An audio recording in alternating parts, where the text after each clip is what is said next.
So, what happens when you combine rockets and guns? Rocket launcher. And no, I'm not kidding. We actually made a rocket launcher.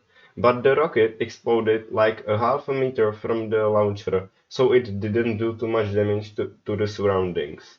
I'm going to show you the video, and I'm even going to do a voiceover, because I wasn't speaking English while firing it. And also, I didn't fire it from my shoulder. I strapped it to a shopping cart that I stole a while ago when I was high. But that's a story for a different time. So, the rocket launcher was a PVC pipe that, to our surprise, was unharmed after the firing. And the rocket was 3D printed rocket with 20 Gs of explosives, and it was much louder IRL than in the video. But the fuse was too short, so it blew up too early. And don't mind the washing machine in the background.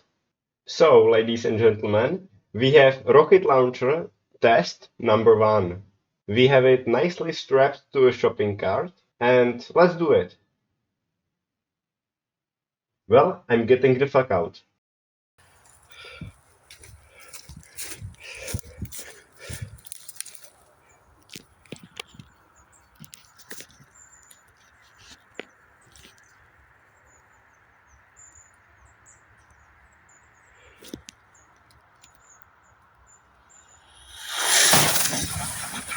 Holy fuck.